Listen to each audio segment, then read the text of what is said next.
Hello दोस्तों, good morning. आप सभी का आपके यूट्यूब चैनल गौतम स्टडी अड्डा पे बहुत बहुत स्वागत है। तो दोस्तों, आज मैंने आपके लिए 21 जून 2020 का इंपॉर्टेंट करंट अफेयर्स लेकर के आया हूं, जो आपके एग्जाम में आ सकते हैं। तो दोस्तों, अगर आपको इस वीडियो का पीडीएफ चाहिए तो नीचे डिस्क्रिप्शन बॉक्स में पीडीएफ का लिंक दिया गया है, वहाँ जाकर के आप पीडीएफ डाउनलोड कर सकते हैं, या तो मेरे टेलीग्राम चैनल पर भी ज्वाइन कर सकते हैं। डिस्क्रिप्शन बॉक्स में लिंक मिल जाएगा, वहाँ भी आपको पीडीएफ मिल जाएगा। तो दोस्तों, अगर आप लोग मेरे चैनल पर नए हैं और जो लोग सब्सक्राइब नहीं किए हैं, प्लीज सब्सक्राइब जरूर कर दीजिएगा। सब्सक्राइब करने के बाद बेल आइकन आएगा, बेल आइकन को ऑल पे प्रेस जरूर कीजिएगा। चलिए देर न करते हुए आज की क्लास को स्टार्ट करते हैं। क्वेश्चन नंबर 1 देखते हैं। हाल ही में किस केंद्रीय मंत्री ने R&D पोर्टल सत्यभामा लॉन्च किया है? तो आपका आंसर होगा ऑप्शन ए, प्रहलाद जोशी। दोस्तों, प्रहलाद जोशी ये आपके सामने है, जिन्होंने R&D पोर्टल सत्यभामा लॉन्च किया है।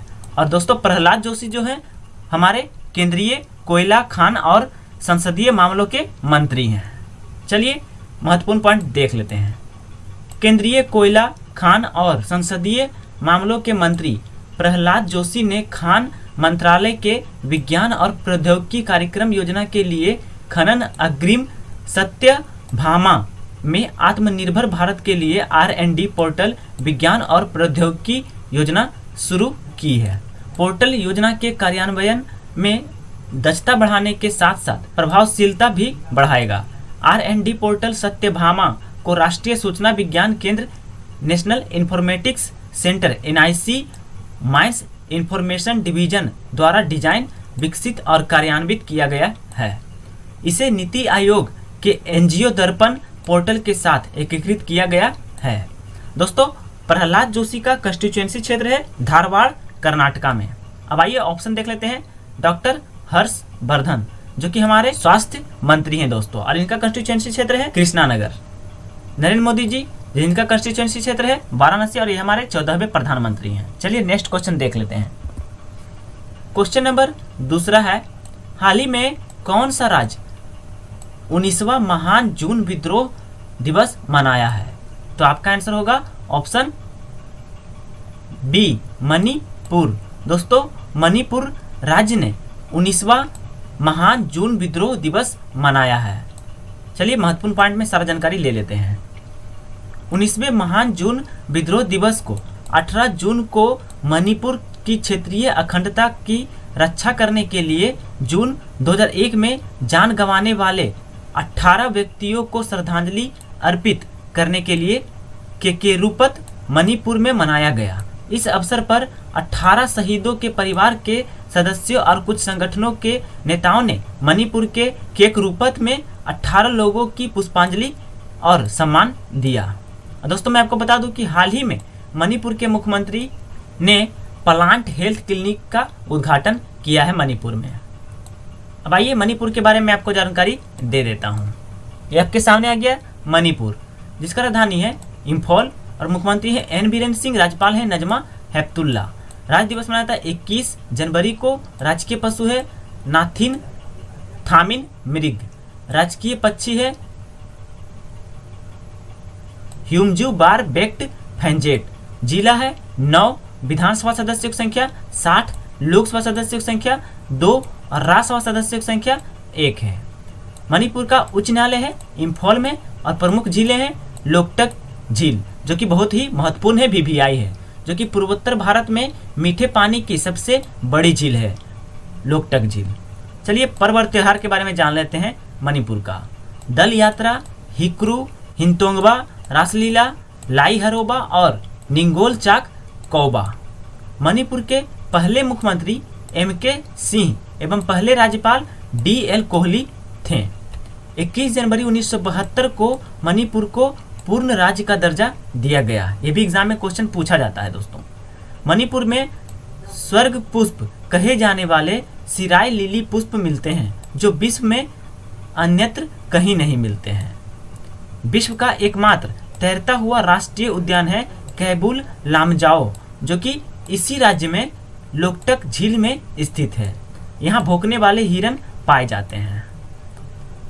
विश्व में पोलो का खेल मणिपुर का ही देन है। ये भी एग्जाम में पूछा जाता है। चलिए ऑप्शन की बात कर लेते हैं।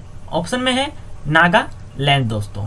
नागालैंड जिसका राजधानी है कोहिमा, मुख्यमंत्री है नेफ्यूरियो, गवर्नर है आर एन रवि, विधानसभा सदस्यों की संख्या 60, लोकसभा सदस्यों की संख्या 1 और राज्यसभा सदस्यों की संख्या भी 1 है नागालैंड में। चलिए मेघालय की बात कर लेते हैं।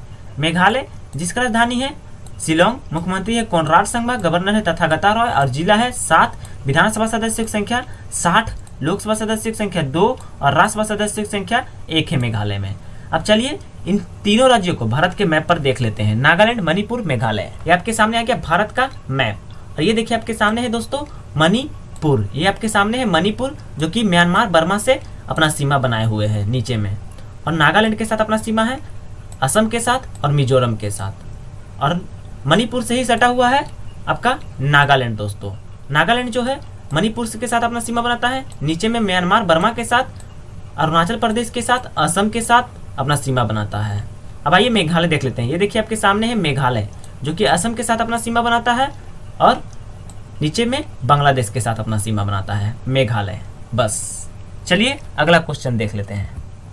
क्वेश्चन नंबर 3 है, हाल ही में आरबीआई के किस पूर्व गवर्नर को NIPFP के नए अध्यक्ष के रूप में नामित किया गया है? तो आपका आंसर होगा ऑप्शन सी, उर्जित पटेल। दोस्तों ये आपके सामने है, देखिए उर्जित पटेल जो कि आरबीआई के पूर्व और 24वें गवर्नर थे और इन्हें NIPFP के नए अध्यक्ष के रूप में नियुक्त किया गया है। और NIPFP का फुल फॉर्म होता है national institute of public finance and policy. अब आइए महत्वपूर्ण पॉइंट देख लेते हैं। आरबीआई के पूर्व गवर्नर उर्जित पटेल 22 जून 2020 से national institute of public finance and policy NIPFP के अध्यक्ष के रूप में कार्यभार संभालेंगे। वह विजय केलकर का स्थान लेंगे। NIPFP भारत के वित्त मंत्रालय के तहत एक स्वायत्त अनुसंधान संस्थान है। पटेल ने 2013 तक London school of economics, Oxford विश्वविद्यालय और येल विश्वविद्यालय में अध्ययन किया। केन्याई राष्ट्रपति थे। पटेल ने जनवरी 2013 में आरबीआई के डिप्टी गवर्नर नियुक्त होने से पहले भारतीय नागरिकता हासिल कर ली थी। अब आइए ऑप्शन की बात कर लेते हैं। डी सुब्बाराव जो कि आरबीआई के 22वें गवर्नर थे दोस्तों। रघुराम राजन आरबीआई के 23वें गवर्नर थे और उर्जित पटेल 24वें गवर्नर। और वर्तमान समय में आरबीआई के गवर्नर हैं शक्तिकांत दास जो कि 25वें गवर्नर हैं। आरबीआई का हेडक्वार्टर है मुंबई में और स्थापना किया गया था 1 अप्रैल 1935 को कोलकाता में ब्रिटिश राज में। चलिए नेक्स्ट क्वेश्चन देख लेते हैं। क्वेश्चन नंबर 4 है, हाल ही में JSW सीमेंट ने किसे अपना नया ब्रांड एम्बेसडर बनाया है? क्वेश्चन इंपॉर्टेंट है, स्टार मार्क लगा लीजिएगा दोस्तों। JSW सीमेंट ने किसे अपना नया ब्रांड एम्बेसडर बनाया है? तो आपका आंसर होगा ऑप्शन सी, उपरोक्त दोनों, यानी कि सौरभ गांगुली और सुनील छेत्री। ये आपके सामने हैं दोनों जिन्हें JSW सीमेंट ने अपना नया ब्रांड एम्बेसडर नियुक्त किया है। आइए महत्वपूर्ण पॉइंट देख लेते हैं।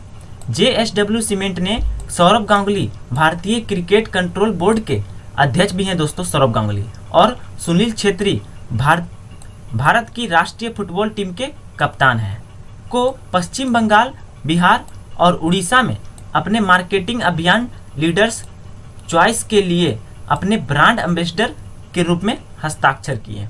लीडर्स चॉइस JSW ग्रुप द्वारा भारतीय खेल सितारों की विशेषता वाला पहला विपणन अभियान है। JSW सीमेंट्स को हरे रंग के पोर्टफोलियो पर ध्यान देने के साथ सतत विकास के प्रति अपनी प्रतिबद्धता के लिए जाना जाता है। और दोस्तों JSW सीमेंट का मुख्यालय है, हेडक्वार्टर है मुंबई में, और managing director of JSW cement के हैं पार्थ जिंदल, और chief executive officer of JSW cement के हैं नीलेश नार्वेकर। चलिए अगला क्वेश्चन देख लेते हैं। क्वेश्चन नंबर 5 है, हाल ही में 20 जून को विश्व शरणार्थी दिवस यानी वर्ल्ड रिफ्यूजी डे मनाया गया। 2020 का थीम क्या है? तो आपका आंसर होगा option D, every action counts. दोस्तों वर्ल्ड रिफ्यूजी डे जो कि 20 जून को मनाया गया और इसका थीम क्या है 2020 में? तो आपका आंसर होगा option D, every action counts. याद रखिएगा, नोट कर लीजिएगा दोस्तों। चलिए महत्वपूर्ण पॉइंट देख लेते हैं। संयुक्त राष्ट्र हर साल 20 जून को विश्व स्तर पर विश्व शरणार्थी दिवस यानी वर्ल्ड रिफ्यूजी डे मनाता है, ताकि दुनिया को यह याद दिलाया जा सके कि शरणार्थियों सहित हर कोई समाज के प्रति योगदान करने में सक्षम है और हर क्रिया को अधिक न्यायपूर्ण, समावेशी और समान दुनिया बनाने के प्रयास में मायने रखता है। तो दोस्तों, अगर मेरा वीडियो आपको अच्छा लगा तो वीडियो को ज़्यादा से ज़्यादा शेयर और लाइक जरूर कीजिएगा और चैनल को सब्सक्राइब नहीं किए हैं और जो लोग नए हैं तो प्लीज़ सब्सक्राइब जरूर कर लीजिएगा। आगे देखते हैं दोस्तों। क्वेश्चन नंबर 6 है, हाल ही में वयोवृद्ध अर्थशास्त्री और एफसी सदस्य बीपीआर विट्ठल का निधन कितने वर्ष की आयु में हो गया? तो आपका आंसर होगा ऑप्शन ए 93 वर्ष 93 ईयर्स में निधन हो गया। ये आपके सामने है, वयोवृद्ध अर्थशास्त्री और एफसी सदस्य बीपीआर विट्ठल। चलिए महत्वपूर्ण पॉइंट देख लेते हैं। वयोवृद्ध अर्थशास्त्री और 10वें वित्त आयोग यानी फाइनेंस कमीशन के सदस्य बीपीआर विट्ठल का निधन हो गया 93 वर्ष की आयु में। 1950 बैच के पूर्व आईएएस अधिकारी थे और 1972 से 1982 तक आंध्र प्रदेश सरकार के सचिव वित्त और योजना के रूप में कार्य किया। उन्होंने मलावी और सूडान की सरकारों के वित्तीय सलाहकार के रूप में अंतर्राष्ट्रीय मुद्रा कोष में भी काम किया था। चलिए नेक्स्ट क्वेश्चन देख लेते हैं। क्वेश्चन नंबर 7 है, हाल ही में रिलायंस इंडस्ट्रीज लिमिटेड RIL का बाजार पूंजीकरण कितना बिलियन डॉलर पहुंच गई है? तो आपका आंसर होगा ऑप्शन बी 150 बिलियन डॉलर पहुंच गया है दोस्तों, रिलायंस इंडस्ट्रीज लिमिटेड का बाजार पूंजीकरण। चलिए महत्वपूर्ण पॉइंट देख लेते हैं। रिलायंस इंडस्ट्रीज लिमिटेड RIL बाजार पूंजीकरण की अवधि में 150 बिलियन डॉलर के निशान तक पहुंच गई है और बाजार पूंजीकरण के मामले में भारत की पहली 150 बिलियन कंपनी बन गई है दोस्तों। याद रखिएगा, बहुत इंपॉर्टेंट है, एग्जाम में पूछा जा सकता है। इस मील का पत्थर हासिल किया जबकि इसकी शेयर की कीमत 6.23% बढ़कर 1759 रुपये पर बंद हुई, जिससे इसका बाजार पूंजीकरण 11.15 लाख करोड़ रुपए यानी लगभग 150 बिलियन डॉलर हो गया। और दोस्तों, रिलायंस इंडस्ट्रीज लिमिटेड के CEO हैं मुकेश अंबानी और इसका हेडक्वार्टर है मुंबई में। चलिए नेक्स्ट क्वेश्चन देख लेते हैं। क्वेश्चन नंबर 8 है, सुप्रीम कोर्ट ने कोरोना वायरस की वजह से किस शहर में भगवान जगन्नाथ की रथ यात्रा पर रोक लगा दी है? तो आपका आंसर होगा ऑप्शन सी पुरी। दोस्तों, उड़ीसा के पुरी में भगवान जगन्नाथ का रथ यात्रा निकाला जाता है प्रत्येक साल, मगर इस साल नहीं निकाला जाएगा। सुप्रीम कोर्ट ने कोरोना वायरस की वजह से इसको रोक लगा दी है। चलिए नेक्स्ट क्वेश्चन देख लेते हैं। क्वेश्चन नंबर 9 है, यूरोपियन चैंपियनशिप 2022 के टूर्नामेंट में कितने नए खेलों को शामिल किया गया है? तो आपका आंसर होगा ऑप्शन सी 4। दोस्तों, यूरोपियन चैंपियनशिप 2022 के टूर्नामेंट में टोटल 4 खेलों को शामिल किया गया है। चलिए महत्वपूर्ण पॉइंट देख लेते हैं। यूरोपियन चैंपियनशिप 2022 के टूर्नामेंट में ऑर्गेनाइजर समिति ने 4 खेलों बीच volleyball, canoe sprint, sports climbing and table tennis को शामिल किया है। चैंपियनशिप 2022 में 11 से 21 अगस्त तक जर्मनी के म्यूनिख में होगी। और यह भी आपसे क्वेश्चन पूछा जा सकता है कि यूरोपियन चैंपियनशिप 2022 में कहां आयोजित किया जाएगा? तो आयोजित किया जाएगा आपका जर्मनी के म्यूनिख शहर में दोस्तों, 11 से 21 अगस्त को। चलिए नेक्स्ट क्वेश्चन देख लेते हैं, जो कि आज का आखिरी और लास्ट क्वेश्चन है। क्वेश्चन नंबर 10, निम्नलिखित में से किस राज्य में सीजोथोरेक्स सिकुसिरुमेंसिस नामक मछली की नई प्रजाति खोजी गई है? तो आपका आंसर होगा ऑप्शन ए अरुणाचल प्रदेश। ये आपके सामने है दोस्तों, मछली सीजोथोरेक्स सिकुसिरुमेंसिस।